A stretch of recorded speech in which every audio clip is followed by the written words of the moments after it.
Hey, everybody, welcome back to the Ohio Small Business Spotlight, where every single week, my good friend, my co host, Greg Fay, and I do our very best to help introduce you to businesses all over the Miami Valley. Greg, why don't you tell everybody who our guest is for today? Absolutely. Guest and friend of both of us. Excited to have him on. Has really done some incredible things that we talk about business owners and we ask them about their community mindedness. And you have lived and walked that talk right there as far as impacting community. Really happy to have Eric Horstman, the founder of Flying to the Hoop and Sports Image. And just super excited to have you aboard, brother. Well, I appreciate my two amigos deciding to finally ask me to be on the podcast. A little disappointed that I'm number 8, but that's okay. We'll let it pass. There's so Tony many didn't jokes I want to make. I don't know. Tony Let's. didn't want to have you until August, so Yeah, I don't know. it's it. I Uh, was like, wait, Eric owns a business? How's that happen? uh, No. Let's so I know a little bit of your story. You were on the Follow Lead podcast. I think a little over a year ago, and one of the things that we talked about is your background. So you have an engineering background, and now you're in you own two very outward facing, community driven businesses. So you're essentially like a processed extrovert, is the way to think about it. I'm curious, when did you decide that you had that entrepreneurial bug, and how did you know it was real? like you said, I started out as an engineer. Actually, got a bachelor's in mechanical engineering, and then didn't have enough of that punishment and went got a master's in environmental engineering, Ooh, and was first employed by the Department of Energy here in Miamisburg, Ohio, at the Mound facility that was EG&G Mound. So the long-winded way of answering your question is, after that first year of doing engineering and program management at the Mound, even though the people there were spectacular and I still have friends there, I kind of faced the music one day and said, I cannot be working in a cubicle for the rest of my life. And that was the point in time when I said, I got to get outside this bubble. What a lot of people don't know, I tell my college age kids right now, is that when you work for a big company, there are a lot of positives with that, but you are in a bubble. And I didn't realize how much of my world was just that bubble as far as professionally speaking, not personally or what have you. And then when I decided to say, hey, I want to do my own thing, maybe engineering isn't quite for me. Once I started my business and got in the realer world, if you will, it was unbelievable how that bubble burst and you were just making connections and networking everywhere. And truly, the sky was the limit. So, sitting in that cubicle day after day, hey, it was great experience. I don't want to look negatively upon that at all. But once I got that itch to do something different, I'd always wanted to own a business. I've always played sports, loved sports my whole life. So I took the leap and went from engineering program management to sports marketing. So you try to make the connection there. well, I know I happen to know I did a written spotlight on you 12 years ago, if you can believe it was that 12 long years. ago. We're only Uh, 25 years old. I Wow, don't you guys know. are old. well, the one thing, so Eric, we try to appeal to either the entrepreneur who isn't an entrepreneur yet, and he's just trying to decide how to make that leap, or the entrepreneur that's in the game right now. And we want to give them stuff that they can steal from the business owners that we have on here, so they can kind of stand on your shoulders of giants, and maybe take something away from this. And one of the things that first caught my attention, Tony brought up about engineering and how you got into engineering and to become an entrepreneur. But I was always fascinated with how you took your engineering OCD and took it into attention to detail, number one. That makes sense to everybody. But you have crafted it and honed it into a customer experience where I think sometimes people don't know how to take something that they do really well and turn it into such an incredible positive experience. If you just kind of share with everybody, Beacon Flying to the Hoop, Beacon ortho, right? Orthopedics, yep. Orthopedics. I was going to say orthodontics, and we were going to be giving some other dentist a lift there. Beacon Orthopedics, the Flying to the Hoop. How have you taken your OCD and flipped it to how it creates such a positive customer experience? Well, I appreciate that, and the OCD is a real thing. From friends and family, including you two, you know I love my checklists and my lists and my outlines and all of that kind of thing. So that was part of what allured me to the engineering at first, and I take away from the engineering some of those skills, but really it was translating it to the real world where you can have great ideas up there. You can have great visions up there. But if you cannot work and drill down those ideas to make it something palatable, to make it something that's efficient, to make it something that is worthy of a business model, then it just maintains and stays ideas. It's just not always about the lists. You do have to think outside the box. And a lot of times when I'm asked to talk to entrepreneurial classes or college students or things of that nature, I always try to tell them some takeaways. So my list, if you will, for kind of what you were talking about is I always look at it as four basic tenets. If you're looking to start a business or you have the entrepreneurial bug within you. The first is probably the most important, is find something that you're passionate about. I do not care what it is, but if you are passionate about it, it will never become a job. That doesn't mean that it's not going to be hard. That doesn't mean that it's always going to be rosy, but if you are passionate about it, that means the drive is there for a little bit extra. So the first thing I always do is tell them, you must be passionate. The second thing I always tell them is, and you guys will understand this more than most people, when you're building a business, as best as possible, you should never burn bridges. And I tell people all the time, never burn bridges. For whatever reason, you try to get out of it in a gentlemanly, professional way. The reason I say that is to this day, I have a sports marketing company and we do a major basketball tournament. And I still have my engineering connections and friends such that a lot of those engineering friends now own their own companies, and guess what? They're sponsors of ours. Wow. So you never burn bridges. You never know when those people from 20 years ago are going to affect you again.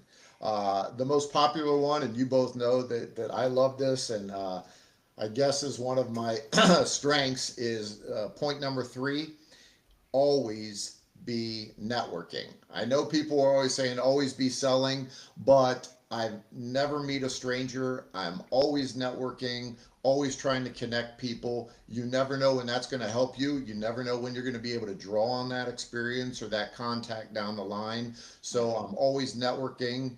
And after you get those 3 things and you find that passion, you're relying on your network. The fourth thing is take the risk. At some point you have to make the leap. Listen, you're talking to an engineer that even my wife will say, you analyze things to death. I'll put the shirt back on the rack and say, hey, I'll come back and get it in a week, and I'm mad. I go back in a week and it's always gone. The point is, make the leap, take the risk, and do it. If you've done your homework and done the things that I've just mentioned, then taking the risk isn't as hard. It's still scary, but guess what? You're passionate about it and you're going to make it work for you. Let me ask you this, Eric. I love your 4 bullet points. I love the thought process. Which one is the hardest for you, and what makes it so hard? Honestly, the one that's probably the hardest for me right now is still take the risk. And what I mean by that is I'm passionate about what I do. You guys know I like networking, and I don't usually burn bridges or what have you, but there's other ideas that I have in my, crazy mind. There's other programs that I want to do. People are challenging me all the time with Flying to the Hoop, as popular it is Dayton, Ohio. Why aren't we having one in Phoenix, Arizona, Atlanta, Georgia, with the national branding that we have? And I'm like, great idea. And I'm like, I guess here's the problem with where we are now. Sometimes maybe it's not so much take the risk, but sometimes I'm getting complacent in my comfortableness. I'm comfortable with, okay, what we're doing now. Do I really need to go through all of that stuff again to start it over? Complacency and being comfortable, it's not a bad thing, but it's harder and harder at times for me to just, hey, let's just go down this path and see what happens. You hit the macro of my question right there, but I want to get you to dig into some of the micro, because I think of Beacon Orthopedics, Flying to the Hoop, and you're really working with three different customers. You're working with the teams, you're working with the sponsors, and ultimately you're working with the people that are purchasing the ticket. Yep. And I don't need your head growing too big here, but I got to be honest with you. I think that I think that you nail it. I don't see the sponsor side. I make the assumption, because I always see new sponsors and I always see the retention of the sponsors that you had. But what are the micro things that you do to appeal to the other two, the teams and the audience? Because those macro things are going to give somebody an outline, but I have a funny feeling that some of the micro things that you do are going to be something that a business owner can latch onto and swipe and build into what they do. Um, I appreciate the comments, and it's going to be something that, in one hand, I'm going to tell you not to do, and the other hand, I'm going to tell you to do. So here it comes, and you guys have all heard it. You always hear, don't sweat the small stuff. Guess what? I sweat the small stuff. And by sweating the small stuff and by doing the little things, in other words, it's made the difference. Case in point, and this isn't tooting our own horn. We have a great, set of sponsors and volunteers, and some of those other macros that you're talking about. I deal with the volunteers, we deal with the media, we deal with the vendors. It goes on and on and on. But what we try to do is, I want to try to make everybody feel like they matter and are important. So when we're getting emails like leading up to the event from fans, hey, I have a 2 year old, and they're emailing the website, and it's 48 hours from the event, I'm answering them on my phone. And again, I'm not looking for the kudos, but every single time I get an email response back, then going, I cannot believe you answered me. I cannot believe that you did this. I appreciate it. The teams, we had 5 more teams today email me, 5, about wanting to be in the event next January.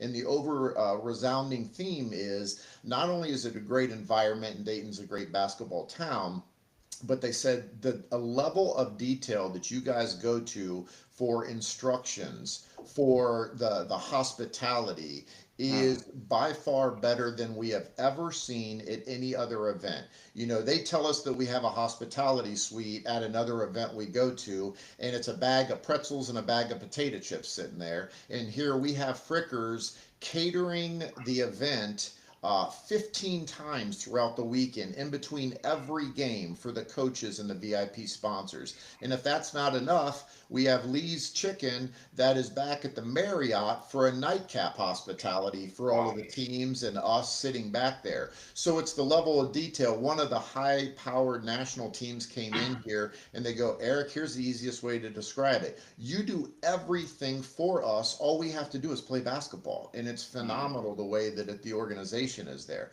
So yes, you really don't sweat the small stuff, but at the same time, those small things are important. And the little details that you can do, you may not think that it matters, but it does. And the emails that I get from fans, from teams, from sponsors, that really makes us keep going. And I share these with the teams and the sponsors. And Tony, I even think I sent the one You email to did, yep. you Yeah. about the son losing his father, and this was the biggest thing that they did every year. And he came and sat in his chair this year and bought those tickets and was crying and had to leave because it brought back such good memories. These are the things that we do it for. We must be doing something right because, again, I have the best volunteer base, in the world. We've been doing this event for 20 years and I have the same volunteers. For 4 days, they've given me their lives to help at an event that now they aren't volunteers, they're family. And I think that when you make people feel special like that, whether it's the teams, the sponsors, the fans, what's the whole adage that you hear people say? You can tell how somebody is by the way they treat your waiter or waitress when you're at a Mm. restaurant. And that's very important. I don't want people to think that I treat a CEO of a company different than I would a person coming up to me at the event and wanting to talk to me. I might not remember who they are, but I try to act like I remember who they are, and we have a great conversation because I want them to feel important. So hopefully that's a little bit when you're doing something, you have to make those folks feel like they're the most important person in the room because relationships are everything. I don't care what widget you're selling. If you build those relationships, then you're going to make things happen. Let me ask you this on behalf of the entrepreneur or the leader who is not naturally extroverted. Mhm. What are some of now, which is nobody on this call, by the way? We are all naturally Uh, extroverted. that is 100% a factual statement right there. But let me ask you this: what would you say are the two or three tips to network well? Because you do it seems like you do a really good job of remembering people's names, of staying connected, of the little touch points, the fact that you respond to emails and do all that stuff. What would you recommend to someone who's naturally not extroverted, how they could be a better networker? One of the first thing that comes to mind, and I really haven't thought of that question. That is a good question. So you actually have me stumped a little bit, which I'm kind of ticked at. But Heyo. but the first thing that really comes to mind, and I know this is going to sound weird, is and I can think of some people in my head, and I know you're going to think of the same folks. Is if I wasn't an extroverted person, but I wanted to start a business networking, I would hang around people that are extroverted, Mm. and I would become friends with them Mm. because even from the gym scene that we are in and the folks that we hang around, some of the folks aren't always the most talkative or what have you. I'm not saying that's always good in a gym, but at the point, out in society, you start hanging around friends that are a little bit more extroverted. One, by default, you are going to become more extroverted or you're going to get picked on 100% of the time in a positive way. And second, you're going to start to meet people because of those other friends that you're hanging around. So by default, you're going to be networking with those folks because of the circles that you're running in. That That's is good. that is one of the first things I do. The other things that you can talk about all the time is, LinkedIn. LinkedIn is becoming a monster Rolodex for, in the new age. I'm not saying it's not a good thing, Hmm. but there's a lot of ways to get involved with groups and people like that. But sometimes you guys are the same as me. I get messaged 1,000 times a day on LinkedIn, and I probably avoid a lot of them because I know that they're just phishing or what have you. But I think the big thing with networking is get some friends that are extroverts that you are going to start to glean off of a little bit. And as much as you're going to hate it, you need to get out to networking events, marketing events. You need to join clubs. You need to join professional organizations. You got to get outside that comfort zone because if you're not networking, you're dead. They always say always be selling, which is not a bad thing, but think about it. You should always be selling yourself, which means you're networking. That's good. That was really good. I'm gonna Tony stumped you first, and doggone it, I wanted to be the one to stump you first, but I just want to recap because you've given some nuggets here that are incredible. You've talked about excellence. Whenever you do something, the details, everything is in the details. Excellence. You've talked about how you treat every single person you come across. You said don't burn bridges, but I kind of feel like that comes natural. You're just a relationship guy. All three of us are, and you want to stay in relationships with folks. So you've talked about relationships, you've talked about excellence, you've talked about paying attention to detail. I love how you answered that last question because oftentimes, I tell my kids that I can tell exactly who you are going to be in the next 5 years by the people that you hang with, the stuff that you read, and the things that you listen to. Mm-hmm. And you kind of said that, if you're not an extrovert, get around some extroverted people. Out of those nuggets are fantastic. What's missing there? Is there one other ingredient, one other takeaway? I love the bullet point method that people are going to carry away from this. Is there one other piece of advice that you would give? I consider us small business owners in perspective as far as that goes. What's one other thing right here that maybe we didn't ask the right question to get to it, but in your head you're going, oh my gosh, before I get off this podcast, I've got to make sure I tell folks to own this, learn this, do this. If there was one other one, and it actually popped in my mind, while you were saying that, and it goes right in line with what we have talked about from passion networking, being extrovert, things of that nature. Here's one thing, and I struggle with it a little bit, and we're all men here on this podcast, and we probably struggle with it daily. And here's what it is: don't be afraid in business to ask for help or to ask for tips or hints. So many times we want to do it on our own. We'll figure it out. We'll deal with it when it comes to it.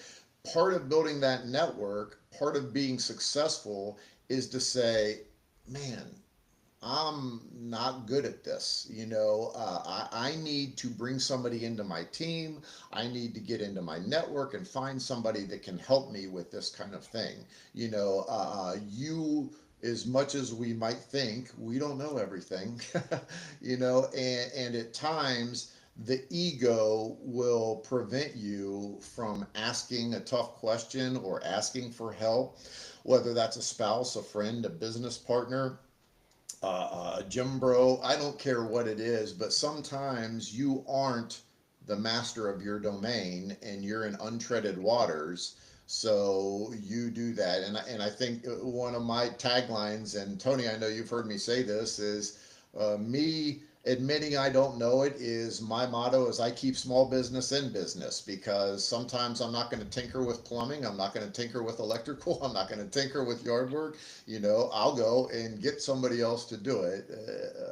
I don't mean that I'm lazy. It's just that I know what I don't know, and I'll stay in my lane. Man, I tell you that you picked a great thing, and Tony's going to land this thing here, but I just wanted to follow up. My son's a small business owner, and I tell him this all the time. I'm happy that almost right there could be, if anybody took anything away. I think people think, I know that he thinks that he needs to know everything and doesn't want to ask questions so that, man, you picked the one that was the one right there. I appreciate that, Eric. No problem. All right, Eric, last thing we always love to ask people, kind of twofold. First, where can people find you all over the interwebs? Well, I'll tell you what, if you're a school or organization looking for raising some money and finding sponsorships for your school organization, that's what Sports Image does. We're at sportsimageinc.com. And if you're a basketball nut like everybody in Dayton, or you think you have a great basketball high school team and you're a coach listening in, you can always go to flyingtothehoop.com or find us both on all of the social media channels. And guess what? If it says contact us, I'll probably answer you. I'm not promising within 24 hours, but you will get a personal note from me. I love it. Okay, last question we love to ask people because we love to support small businesses. What are 3 of your favorite businesses in the Miami Valley that we can shout out and should have on the show? Mm. Holy cow, you're putting me on the spot on this. Bam, bam, bam. Maybe if you watch the episode before you get on it. Bam, bam, bam. Actually, I still have the 3 last week from the ones that I've reached out to. So we use these right here, Tony. I love that. Oh my gosh! And now I'm going to get in trouble for all my buddies Mm-hmm. that I don't name right here, right?